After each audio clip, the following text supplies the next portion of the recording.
Développement durable et entreprises publiques locales, c'est le thème du premier forum participatif qui a ouvert ses portes ce matin au parc des expositions de Saint-Denis.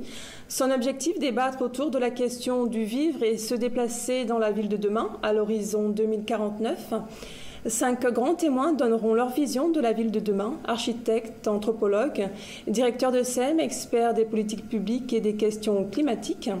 Les explications en détail d'Alain Armand, président de la Fédération des entreprises publiques locales Océan Indien.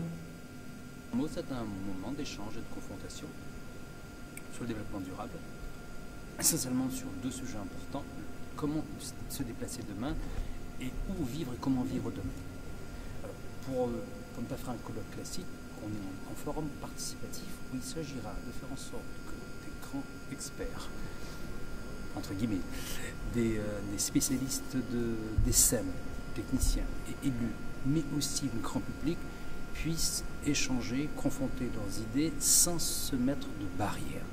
L'idée, c'est bien d'explorer tous les possibles et de voir comment on peut prévoir, envisager et travailler sur la ville de demain. Très bien. Quels sont les engagements aujourd'hui des entreprises publiques locales dans le domaine du développement durable à La Réunion ?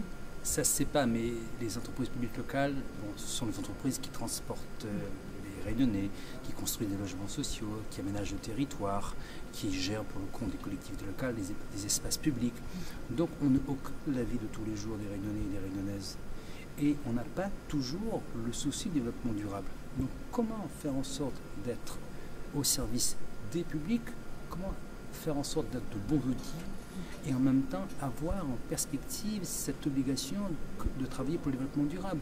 On est sur une île avec énormément de problèmes, on est dans un contexte où se posent des problèmes de ressources naturelles, des problèmes d'alimentation, des problèmes de ressources énergétiques, et on a besoin à la fois pour être efficace et surtout pour anticiper sur l'avenir de nous poser les bonnes questions quant à nos métiers et quant à notre positionnement pour demain.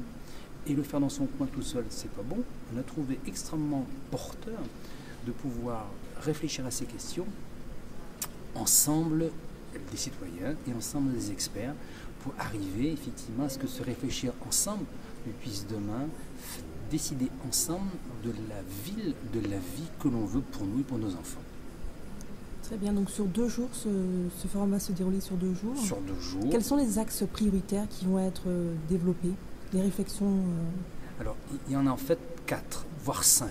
Le premier thème, ça va être une matinée réservée aux sociétés d'économie mixte, enfin, donc aux EPL, aux entreprises publiques locales.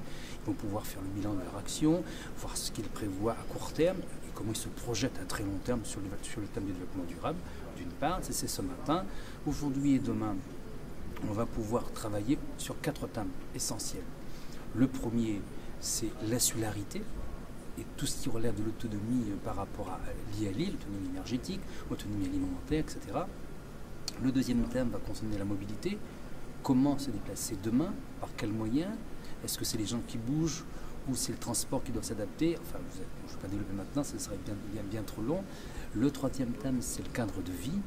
Comment on le conçoit? Est-ce qu'on parle d'environnement, certes, mais l'environnement ne se comprend que si on a en arrière-plan le cadre de vie qui va être dans lequel on va pouvoir bouger, vivre, respirer, etc. Et enfin, le quatrième thème, le thème de l'habitat. Quel type d'habitation, dans quel type de maison va-t-on pouvoir vivre demain? Est-ce qu'on continue aujourd'hui à faire du béton comme on en fait à Tire-Larigot? Est-ce qu'on continue à mettre en place une société qui met en priorité la voiture? Donc toutes ces questions-là sont à l'ordre du jour, mais encore une fois, il s'agit vraiment de libérer la pensée, de libérer la réflexion pour ne rien s'interdire et voir à très long terme ce que peut être les possibles de demain. Ce débat participatif est donc ouvert au public et se déroule jusqu'à demain au parc des expositions de Saint-Denis.